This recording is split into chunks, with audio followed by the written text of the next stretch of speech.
Kwezi phambili ngalenhlwa onke amehlo athe ntsho kwinkomfa yama-55 ye-ANC eqala ngomso. Umbutho ojonge ukusebenza kwezomthetho kweli IJudges Matter uthi ipalamente mayiqalise inkqubo yokuguzula umongameli wejaji entshona koloni onqunyanyiswe ujaji uHlophe.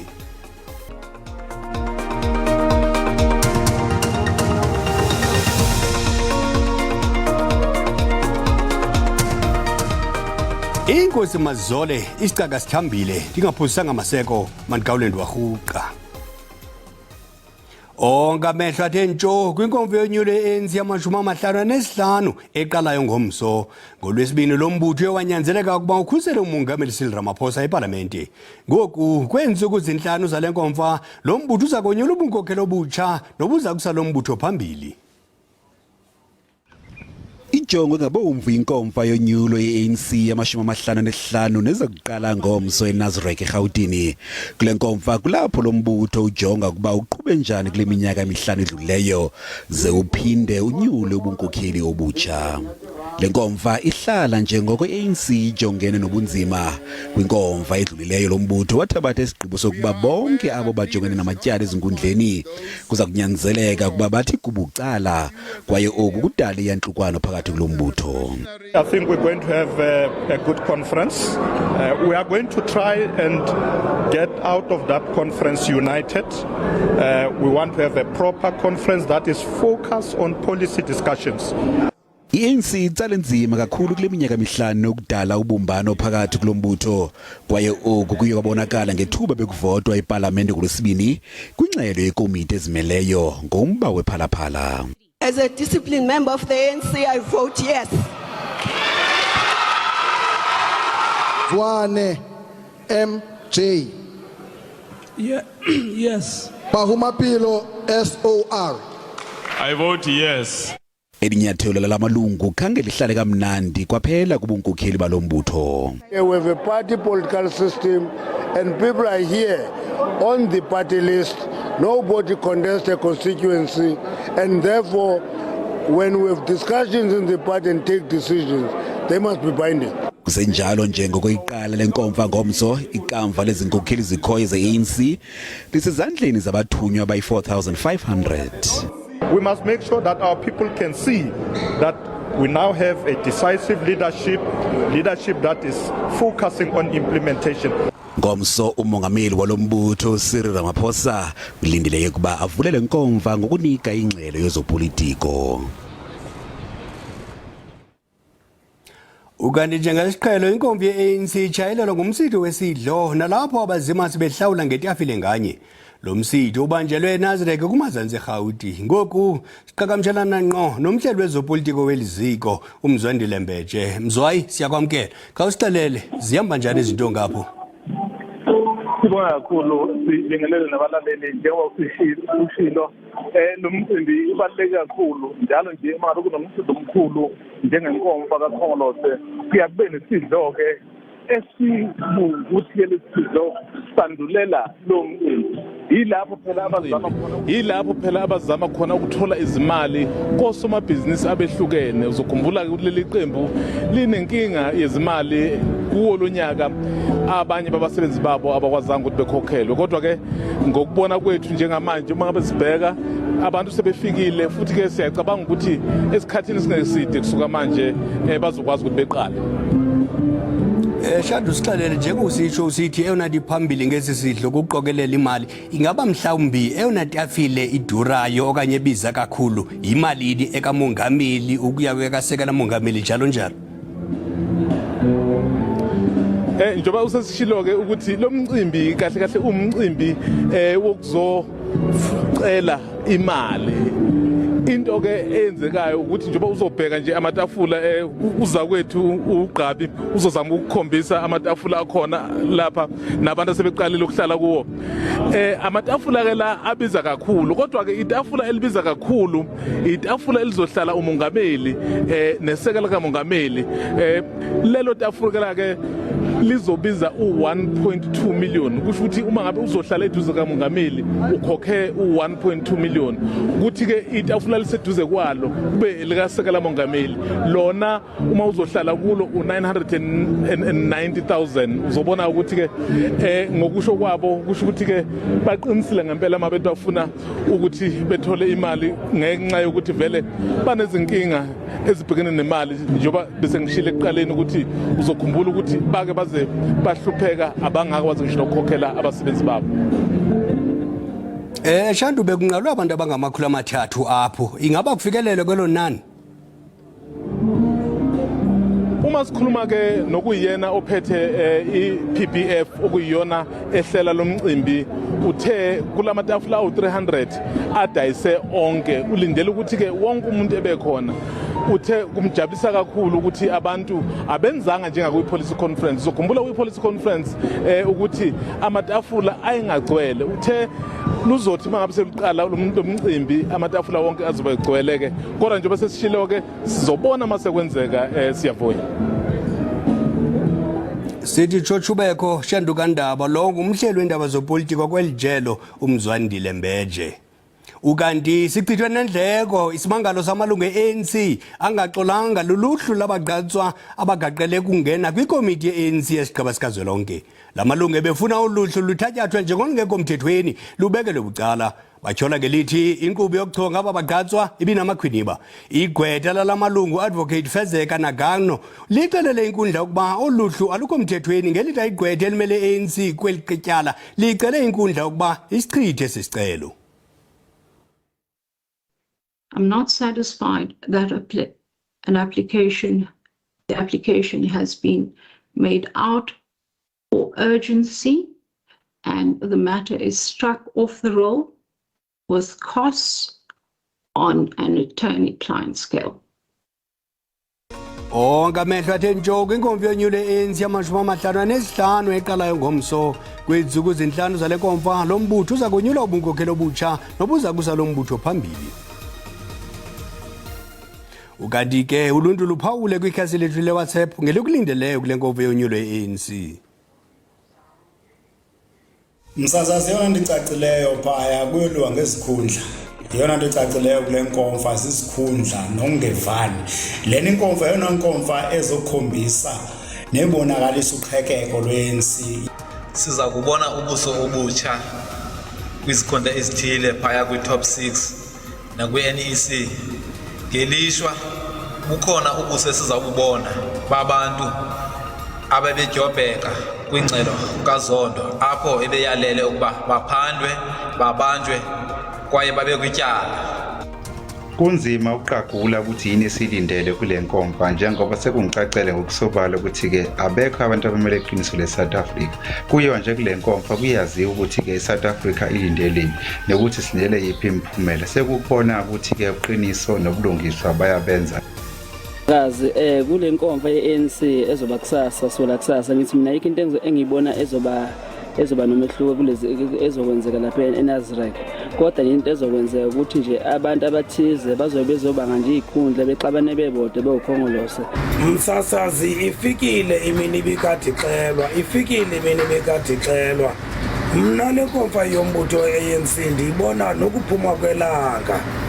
Liyaphuma ilanga kwilizwe loMzantsi Afrika kungona liphumayo. Ilanga lizawuza nexutha lize nokugxotha indlala ligxotha intswelangqesho. I-ANC imse kwinkqubo yoluleko lelungu le-NEC ugqirha Nkosazana Dlamini Zuma emva kokuba ivote ehambisana nengxelo yesection 89 ngolwesibini. Ugqirha Dlamini Zuma uphakathi kwamalungu epalamente ye-ANC ahambisene nale ngxelo kodwa nguye kuphela ilungu lekhabhinethi elenze oko. Umbutho ojonge ukusebenza kwezomthetho kweli IJudges Matter uthi ipalamente mayiqalise inkqubo yokuguzula umongameli wejaji entshona koloni onqunyanyiswe uJaji uHlophe. Unqunyanyiswe izolo kumongameli Cyril Ramaphosa emva kwesiphakamiso sekomishoni yenkonzo zobulungisa eyasenze ebutsheni balo nyaka. Ukunqunyanyiswa kukaHlophe kule veki ngunozala wedabi lomthetho elaqala kwiminyaka eli-14 eyedlulayo phakathi kukaHlophe kunye neJSC. Oku kusemva kwezityholo zokuba uHlophe wazama ukuthambisa iijaji ezimbini zenkundla yomgaqo-siseko kwityala likaJacob Zuma owayengumongameli we-ANC ngelo xesha. Kamva uHlophe wafunyanwa enetyala lokuziphatha gwenxa yinkundla ejongene nokuziphatha kweejaji. Esi sigqibo sangqinwa yi-JSC yenza isindululo epalamente ukuba uHlophe akhutshwe kwesi sikhundla ngokomgaqo-siseko. In the meantime, the president has placed Judge Hlophe on suspension. The suspension is completely unrelated to the process before the National Assembly, which is an independent process that must be carried out by Parliament. uRamaphosa umnqumamisile uHlophe emsebenzini nakuba uHlophe efake isicelo sokuhlolwa kwesi sigqibo nalapho umongameli nosomlomo wepalamente kufuneka bephendule. Only an interdict could stop the president from suspending him. If the court reviews and sets aside the decisions of the Judicial Conduct Tribunal and the Judicial Service Commission, his suspension will automatically lapse. I-freedom under law ithi ukunqunyanyiswa kukaHlophe linyathelo elibalulekileyo lokumisela ukuthenjwa luluntu nolawulo olulungeleyo kwinkundla ephakamileyo yaseNtshona Koloni. No doubt Judge Hlophe will take further steps to combat or delay this decision. Ndingulama Matya weendaba ze-SABC ePalamente eKapa. Kunyaka ophelileyo isixeko saseMakhanda eMpuma Koloni sasingundaba mlonyeni ngezizathu ezimbi ngenxa yemeko esasikuyo ngenxa yonganjiswa kwenkonzo phambi konyulo lomasipala. Kwisithuba sonyaka emva koko sele kukho iinkokheli ezintsha nezithembiso. Abahlali bathi akukabikho lutshintsho kwimeko yaseMakhanda. iMakhanda yaziwa njengesixeko sengcwele, ithandwa ikakhulu ngomnyadalo wenkcubeko wesizwe kunye nezikole eziphambili eMpuma Koloni. Ngokuyahamba kule dolophu kuyabonakala kuba kutheni abahlali bedikiwe yiyokosa. Singene kwilokishi ifingo edume ngemingxuma endleleni. Umhlali wesi sixeko uthi liphupha ukufumana amanzi acocekileyo ukusela eMakhanda. Sometimes the water is brown, sometimes it's very, very, very milky. Sometimes it has a, not sometimes, most of the times it has a awful taste to it. So we just ignore. We use it for dishes, toilet, but we don't drink it. Nkulunkulu mama sigcinile because siphefumula nayo. Sisebenza ukutya sisithini ikhona nayo. Sikhetha uvala amacango. Okuba nje ingasi-affect. Neziseko zokugutyula zikwazi ukumelana nenani labantu elandayo. Inkunkuma ilahlwa naphi eMakhanda. Emva konyulo lomasipala nyakenye i-ANC yaphinda elophumelela ulalo lomasipala kodwa iphulukene newadi enye. Sichithile into ngokwekhala mhlawumbi. Ndiqala ngobona ngamadaya aqala. Kube kuhonjiswa zonke indawo kukuhlaba erhini, kwaklinwa irhini, iklini mhlawumbi inhle. Inkulu ichange ekho yenzekileyo. Abantwana bethu bathi baphangela because bebesitota abantwana bethu bethi sayizitratweni. Ubunkokheli obutsha kulo masipala buthi buyazazi ingxaki ezikhoyo kwaye ziyaqwalaselwa. Our CBD was also in quite a bad state, so we identified a number of roads that we wanted to fix, and that project happened. 4 streets were rehabilitated in the CBD area. Akubanga uHlophe kuba inkunkuma yayibonakala kule blorho kunyaka ophelileyo isusiwe oko kwenziwe iphulo iSettlers Monument neliqeshe abantu ukucoca isixeko saseMakhanda. Igqiza labantu abadala nabahlali abahlelelekileyo eKroonstad eFreystata lityhola ngokuba liqhathiwe lazibhaqa sekuthengiswe izindlu zeentsapho zabo. Aba bantu bafumene incwadi kwiofisi kanothimba wenkundla ezibayalela ukuba baphume ezindlini njengoko zithengisiwe. Kungoku nje aba bahlali bacela uncedo. Usapho lukaRuta Manki ngahle luphulukane nendlu abayazi njengekhaya iminyaka iliqela. Oku kuza emva kokuba utata wabo eneminyaka engama-95 watyikitya impepha ezithengisa indlu. Usapho likholelwa ukuba uyise wabo wayephazamisekile ngokwasengqondweni engayazi into ayenzayo ngethuba etyikitya impepha zokuthengisa indlu. Nna ke kgalela go batho bana ba tshwara Uthi ndifuna babantu babanjwe kuba lo wasetyhini uthenge indlu katata wam uyayilwela kwaye usibizelo tsotsi. Baziva bengenathemba kungekho apho banokuya khona. Aba bahlali bathi bajonge zonke iinkalo ukuzama ukusindisa amakhaya abo. Indlu kamama ithengwe nguceba onendlu yakhe. Impepha zisabhalwe igama likamama wam nangona lo mntu esithi uyithengile indlu kamama. Umtyholo uyaziphika izityholo umile kwelokuba ungumthengisi wezindlo semthethweni kwaye uyithengise ngokusemthethweni indlu yosapho lakwaMantyi. It's one person that I know. I don't know if there's another one that I don't know. But only one case. But as far as I know, it was dropped because there was no evidence. The first time he said, me and the father, we sold the mother's house. The second time she changed the story, said, no, the father is mentally ill. Kutyholwa ngokuba amanye amagosa kumasipala waseMoqhaka anikezela ngeenkcukacha eziyimfihlo kulo mthengisi wezindlu. We are indeed noting the allegations. However, as the municipality, we have not received any formal complaints with regard to the allegations. We appeal to members of the community who might be having any relevant information in relation to the allegations to come forward. Ingcali yezomthetho ithi kuza kufuneka inkqubo yezomthetho ifumanise ukuba aba bahlali baqhathiwe kusini na. Every sale of immovable property, there must be an offer to purchase that is entered into, which will be duly signed by all the parties involved. So in this regard, did they sign any offer to purchase? If not, then that particular sale is void. Kungoku nje lo mba usenkundleni. Okugqibela mawethu indaba ngensimbi yokuqala ngolwimi lwesiXhosa sizivalile namhlanje sakubuya nazo ngomhla we-10 kuJanuwari masikhongozeleza ngomso ngesiZulu makube chus behele.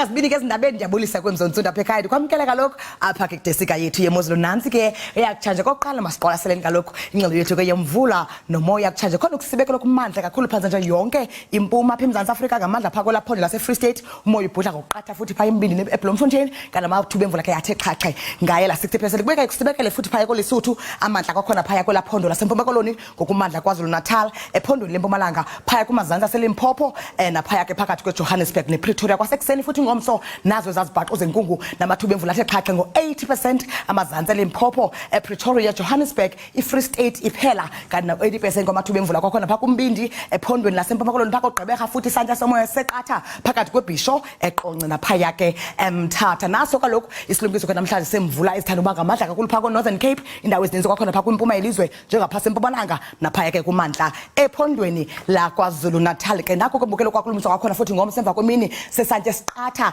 gxebe imvula ezimandla kakhulu pha ngo-11:06 isigaba sesithandathu phaya ke Kapa yenza ntyala zemvula ibe ngu-level 2 pha ko-Northern Cape kanti kusanetha kakhulu futhi phakathi kweJohannesburg ePretoria napha ke kumantla aKwaZulu Natal amaqondo wona obushushwa phansi ke futhi ngokuhla namhlanje kusekuhle naxa kusibekele kakhulu ke eMzantsi Afrika kuphela iDiara ibuya nje nge-19 namhlanje ebusuku Upington ngawo kaloku la-21 kanti Springbok kwintshona yelizwe le-16 kuphole kamandi kodwa Fredendale ngo-19 kanti Calvin ibuye nje bele-17 kusekuhle Sutherland ngo-15 ngokuhlwa nje kanti eWorcester ngo-19 efana ke phofu naphaya eKapa loduma amaqondo aphakameleyo pha ngomva kwemini ngomso kusekuhle futhi Upington ngaye la-34 kanti kuphole kamandi phaya ko-Springbok ngama-22 Calvin yangu-26 sekuthi kwakhona phaya ke Gqeberha ephondweni lempuma koloni kube mnandi pha ngo-27 noxa ke kusibekele pha ekuseni kanti kuyatshisa futhi eMakhanda ngo-30 kokugqibela eKomani nguye futhi la-30 mnandi kwiqhudeni ndikuthanda kangaka xesha lemyoli.